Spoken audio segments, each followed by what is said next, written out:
Merry Christmas! And yeah, Polly just said something totally funny that I have to share. We're having duck for dinner. And I said, well, I want to make sure I won't be starting dinner for a while. I wanted to see if Polly was going to go up to take a nap. He had a restless night because he has a bad toothache.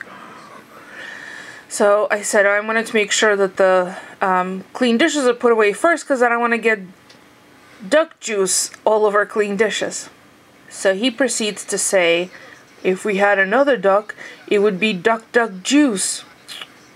Hey, yeah. And then he goes on to say, if your mother was here, it would be duck Jews. OMG, he's full of them today. See, this is what happens when he does not get enough sleep. Lack of sleep makes him goofy.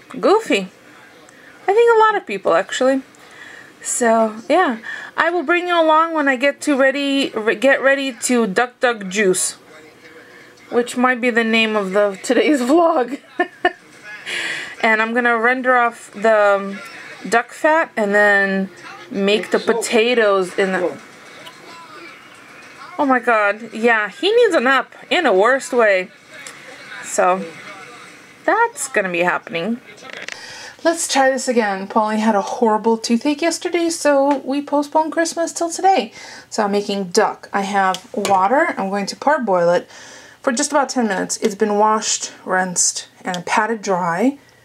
And I've taken everything out of the cavity, and I'm going to boil it for 10 minutes. And then in the meantime, I'm going to get the seasoning mix ready and preheat the oven.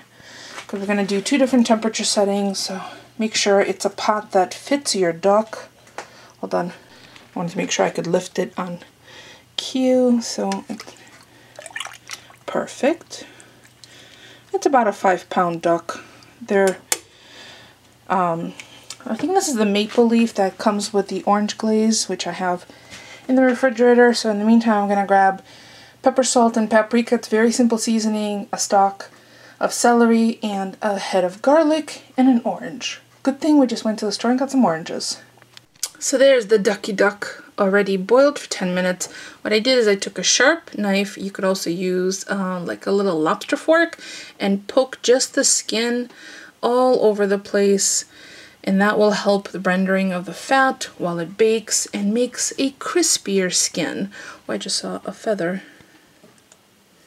And I pulled it out. So the cavity is going to be stuffed with celery, garlic, and orange, and then the seasoning will go on top. I had half a lime, but I decided not to use it, so that's why it was sitting on the cutting board. So that's what's going to go into the cavity. And since I have the oven on already, I'm going to roast up some chestnuts and maybe add them to the green beans for a side dish. So I have a rack on because you don't want it sitting in the rendering fat. You want to save the rendering fat. I'm going to make the potatoes with that. So after the first pour off, which there should be plenty of room here, it's just a little, as you can see, not a very big duck. So I'll use that rendered duck fat to make the roasty potatoes, which will also go in the oven. So let's get a stuffing. Just going to alternate, and it's not again not a very big duck, so I'm gonna have to try and shove this in there. I think I'm gonna need both hands. All right, I made it fit. I have no idea how, but barely. And I still have a bunch of orange left, which is fine. I will use that for dressing at the in the end. So this is going into a 425-degree oven, about half hour. Then I'm gonna check to see how much pan drippings there are to steal away for the potatoes, and we'll flip the duck to go on its chest and then lower the temp. Salt, pepper, and paprika, and I'm using pink Himalayan salt. Mix it, and I'm just gonna pour that, sprinkle it over the duck. Oh, look, already looking pretty good, so I'm gonna pop this in the oven 15 minutes at 425, breast side up. I added the rest of the seasoning, which I had a little bit left, to the back because you want everything to be seasoned. So I'm going to drain off some of this fat and then pop it into the oven. So last flip and putting it back in the oven, and I'm going to whip out my thermometer because I want to make sure it doesn't get overcooked. And oh, let me check what the instant read for duck's supposed to be. Okay, internal temperature for roast duck should be 175 by the leg joint. So let's take them out and poka.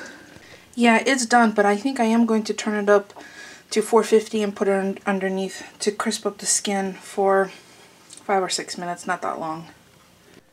Okay, the pretty duck is done. Now has to rest for at least 20 minutes.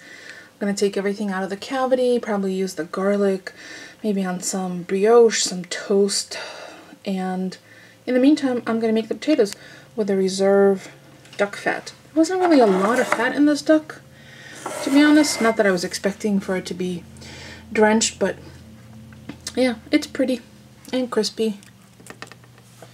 Let's see if you can hear it.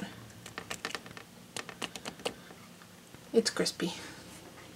Rest duck. We'll carve you soon.